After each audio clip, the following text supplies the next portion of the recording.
Welcome to the channel. What do we have here?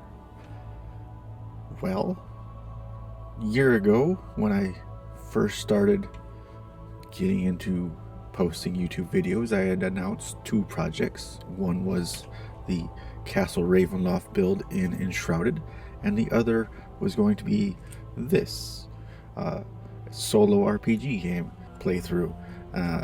Obviously, I never posted any of these. Why, you might ask? Well, it was the way I recorded everything and the software I had. It was too difficult. I spent 4 or 5 days editing and compiling a video just to get about a 15-minute video, and I was like, this is not sustainable. Not if I'm going to also spend time building and creating Castle Ravenloft. I can't be spending that many days working on a much shorter 15-minute video. So I kind of just left it go. But here I'm back. I got new software for recording and some new features. I'm gonna give this a try, and if you're seeing this, then it must be, in my opinion, much easier to do now. So what game are we playing, you're wondering? I'm going to play the 2d6 Dungeon by Toby Lancaster. It is a solo player dungeon crawler.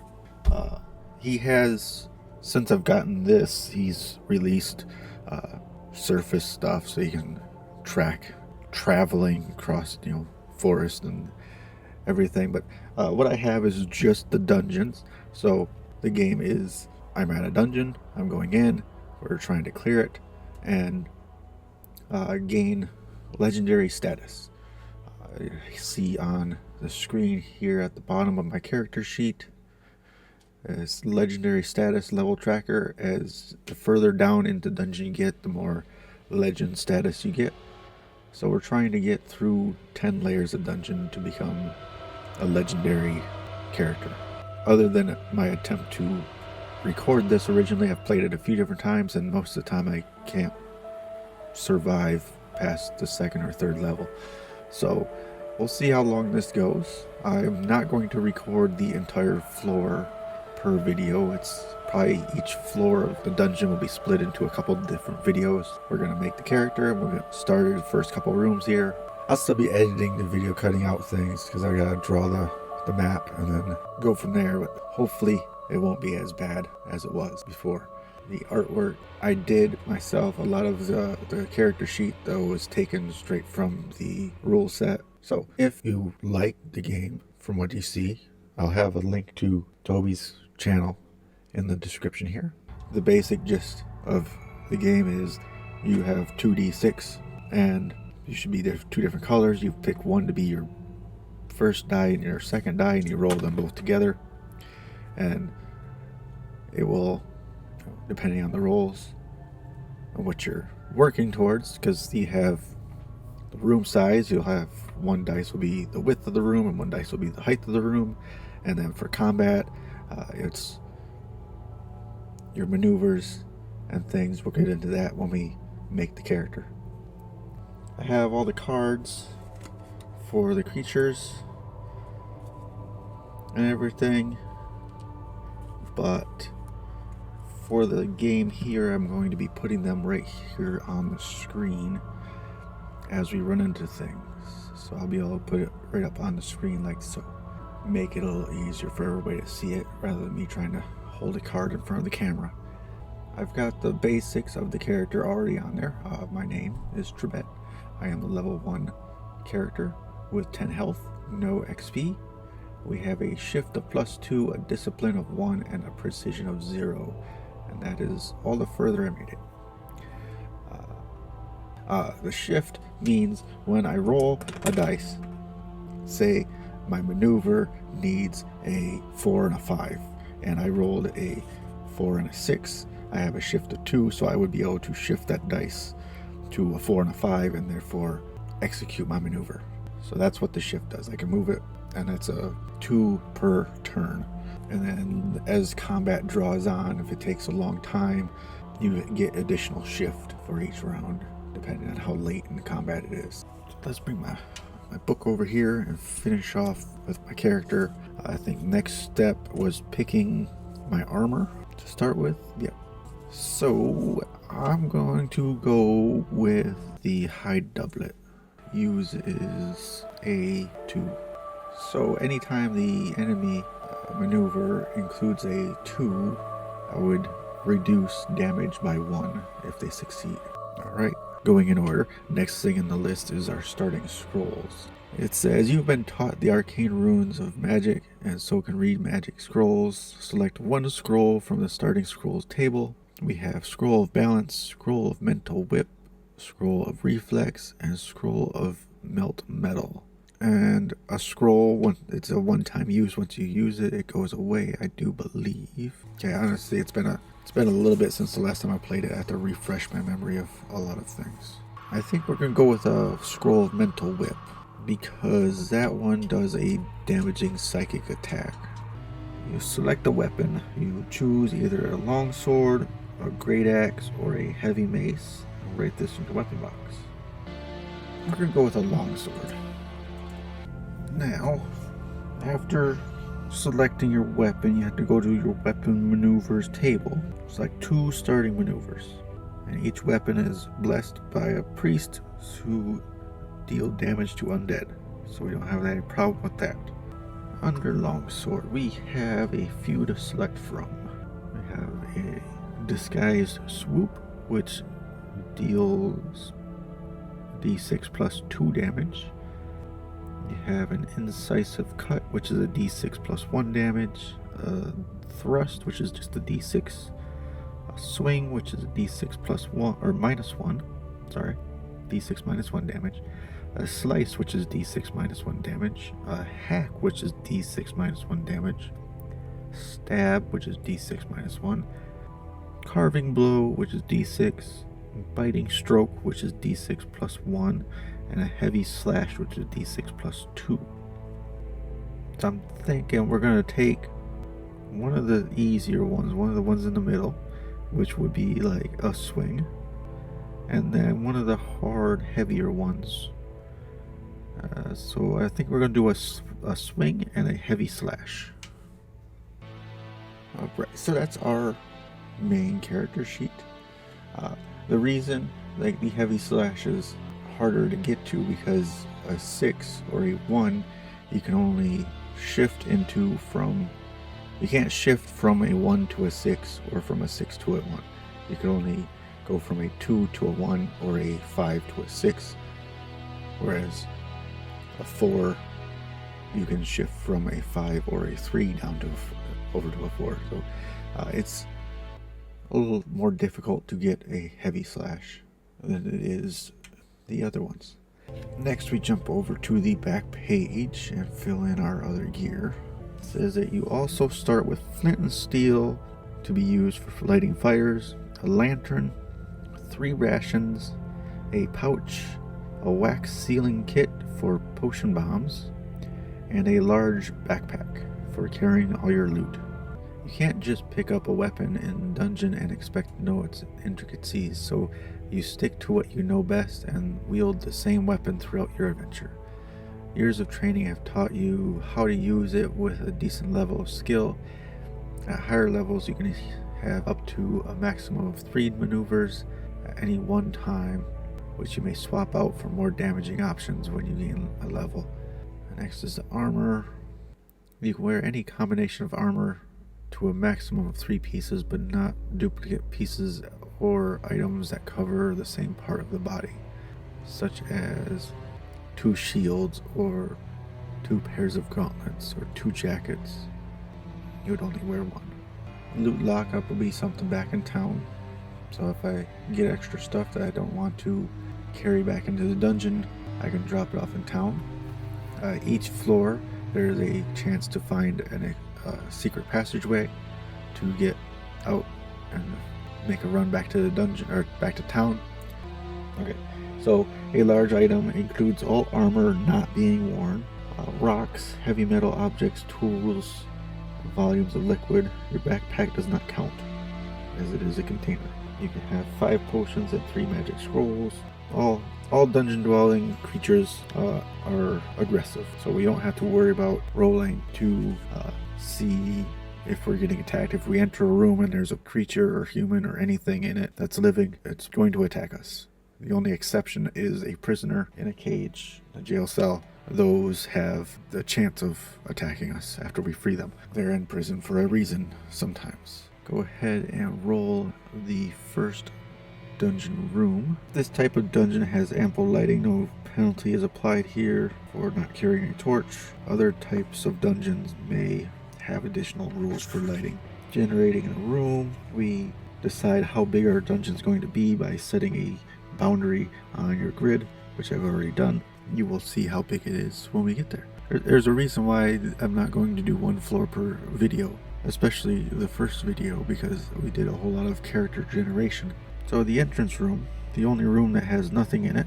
By design, the entrance room is never too small or too large, but is an area of at least 6 squares and no more than 12.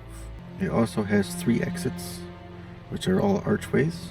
So let's see. Now, for my choosing, I'm going to use the red dice for the horizontal and the black dice for the vertical. 3x4. We have our dungeon. Here it is. Our entry room, and we shall go inside. Nothing too fancy. We have our 3 exits, and we get to choose which way we go first. Let's go to this one, this archway, and we'll find out what's beyond it. For a room, you roll the 2d6, kind of like I did for the entrance, so that the 2 numbers create a box.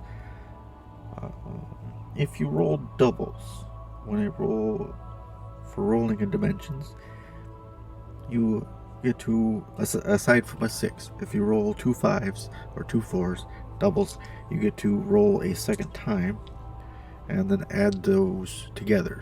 So we'll see how big this first room is. We have 2 3s. So, and then we are 5 by 8. And we have to roll for how many doors we have. For the number of doors out of the room, this would not include the door that you entered, you roll a d6. We have a 2, and on a 2 or 3, it has 1 exit. So this quite large room only has 1 way out of it besides the entry we came in through. A room that is 5 by 8 is 40 squares large, making it a large room. A large room, we get to roll on the large room table to find out what that room looks like. For a large room, we're going to roll 2d6 and add them together. 5 and a 4. Okay. I'm gonna open the room here, and we find that this room is a crate room. As it enter in, one of the crates tumbles and falls over, crashing to the ground. Dodge out of the way quickly, but there's nothing here. There's nothing pushed it over. It just was a loose crate that simply fell by you entering the room. Moving forward, checking it out, is that the box itself is empty, apart from some broken stone. And the rest of the room, you look around, and it is also an empty room. We will continue forward to our next room. So let's find out our next room here. Another doubles, 5 and 5. This is gonna be a good size room. And 1 and 1, or 6 and 6. If you roll doubles a second time, it doesn't mean you have to keep rolling. So this is just gonna be a 6 by 6 room. And we have, with the 5, there are 2 exits. 5, 6, 7.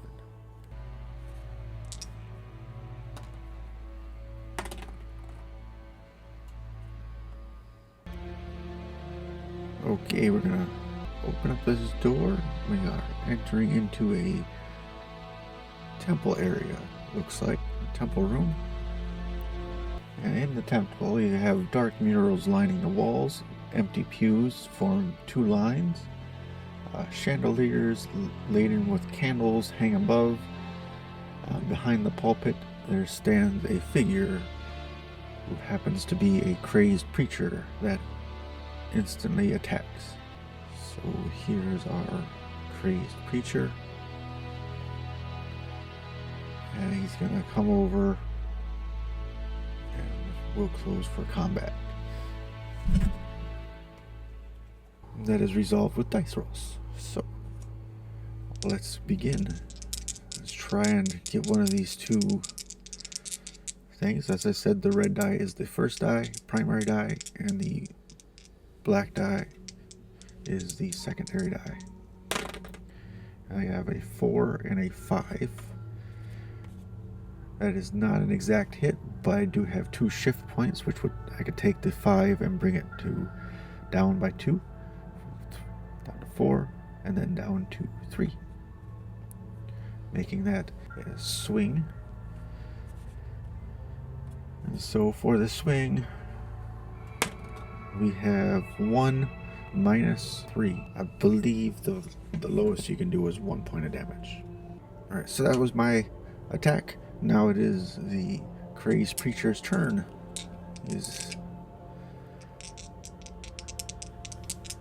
He needs a wild scratch, which is a 4 and a 3, just like my swing.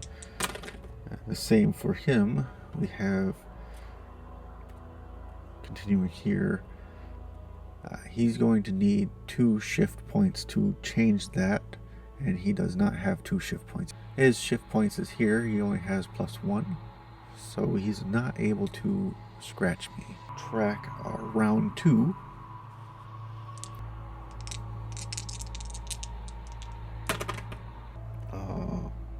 I did that wrong. So that first round when I did not do damage to him, I rolled a 1, so I did not do damage. If I would have rolled a 6 on my attack roll, then I would have done at least 1 damage. So for me to get 6, I would have to shift this down to 4, which I can do. We have 2 shift. We can shift this to a 4, making it a heavy slash. And we have 2 plus 2 points of damage. Now it is his turn to attack me. So my heavy slash cut into him pretty good. He's going to come back with a 6 and a 1. There's no way he can shift that to be a hit. So his wild scratch goes wide again. Switch this to combat round 3. I go ahead. Slash again. Ooh, 4 and a 3. That is a, or was that swing? So with this, I will get to add +2 to whatever I roll. Granted, he also has a -2, so it balances out. And that is a 6 minus 1. I'm doing 5 points of damage to him, which is more than enough to kill him. As you know, he only has 4 health. So down goes the crazed preacher without ever scratching me at all. And I gain 5 experience points. Now we get to search him. Every single person has some sort of treasure, so let's find out what he has there. Religious pouch table 1. We add these together for a total of 9. Nestled inside his pouch is a potion of consistency. Let's open up our other page. And potion is not big. He has a potion of constance. It is an instant potion. It is +1 precision and +1 discipline for 1 dungeon level. So once I drink it, it lasts for the whole dungeon level. Searching the rest of the room, I don't find anything. We do have our 2 other archways leading out. I think we are going to continue this way. Let's pull this over.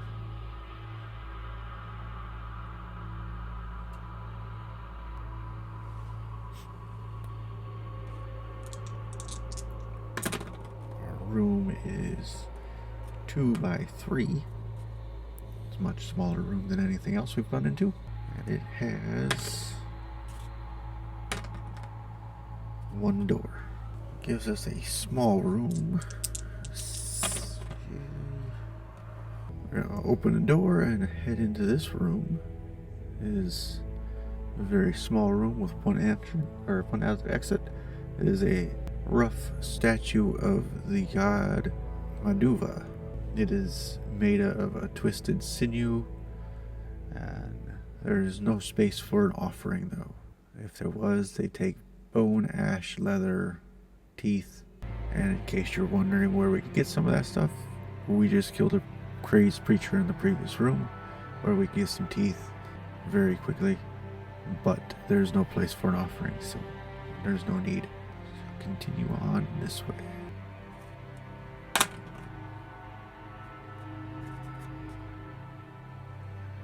We have our first corridor.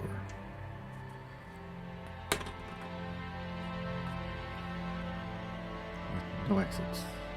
And so we open this door and head in, and it's just a dead end to there.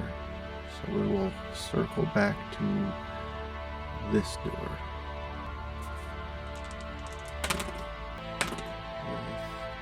With 1 exit.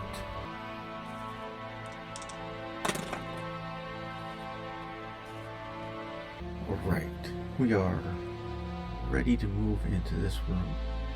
Let's bring this up this way. Open this up and we step into a small apothecary, and standing before us is a apothecary. He is not somebody we wanted to run into at the moment because he's killed me before. Okay, so his interrupts. Only 1 interrupt is active at one time, so he can't block both. But primary 1s and 4s, he gets -2, so my swing again is at a -2. His glowing shield is not effective against me. He has a firebomb and a gas cloud. We have a description of the apothecary wears breeches and a leather tunic, which they are open to reveal a collection of vials. Pulling one free, they throw it at you and they attack. Close for combat. Round 1, swing. And we are way off on my card. No chance of hitting with that.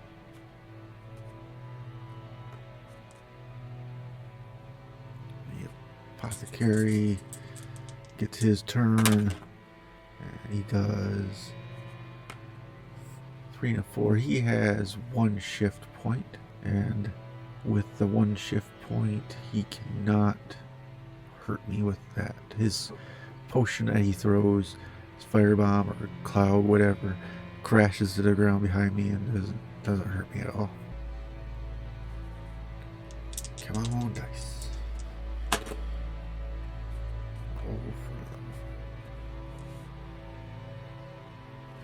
This is not going to be a good combat for either one of us. Oh no, he's got an exact hit with the cloud, which he doesn't get exact hits. He has the primary attack, a prime attack, and mishap attack. But his gas cloud hits me. The gas cloud does a d6 -2 special, and you may not attack next turn. That ain't cool. 2 -2 for no points of damage, but I am unable to attack on round 3, which it is now round 3. So he, the apothecary, gets to attack again, and that is a 5 and a 1, which is not a hit. Continuing on to round 4.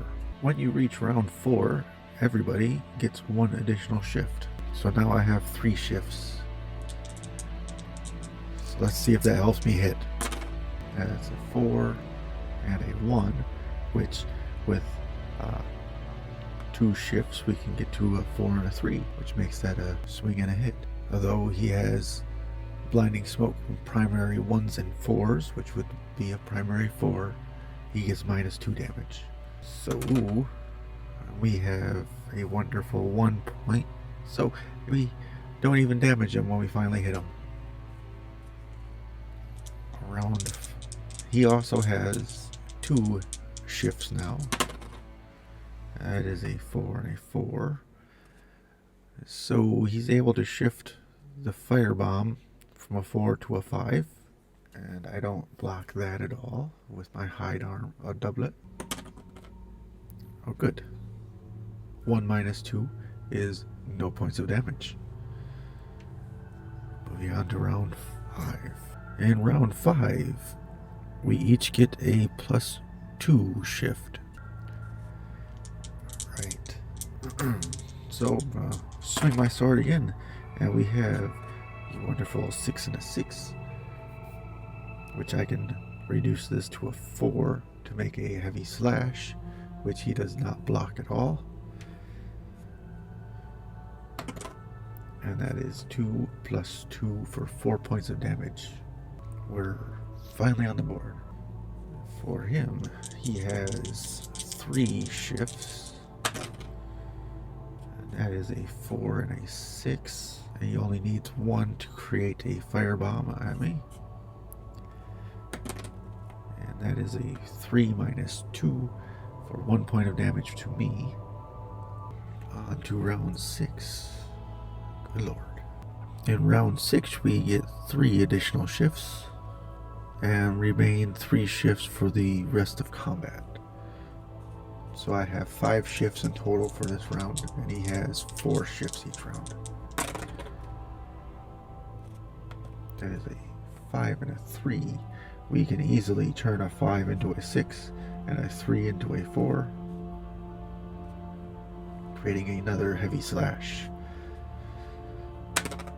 And that is much nicer, with a total of 6 points of damage to the guy.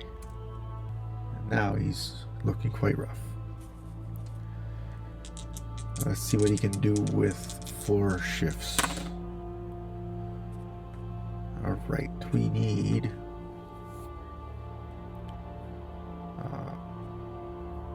there's 1 shift. There's 2, 3, 4. Just enough to get his firebomb off at me. And that is another 1 point of damage. Oh no, not 1 health, 1 damage. On to round 7.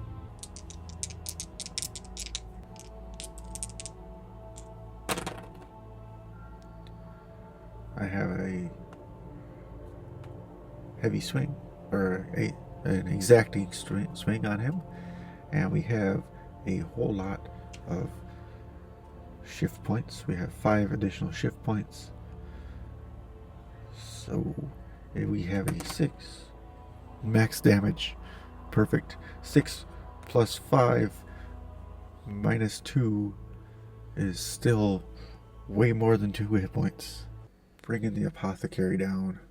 He's got a potion on him. It looks like I gotta roll on the potions table. Potions 1. He's got a potion of healing. We shall add that to our sheet. Set that back to 0. Forgot to do that last round. Alright, we are not going to use a potion of healing on just 2 health. Worry about that at the moment. I do believe I'm going to stop there for today. We have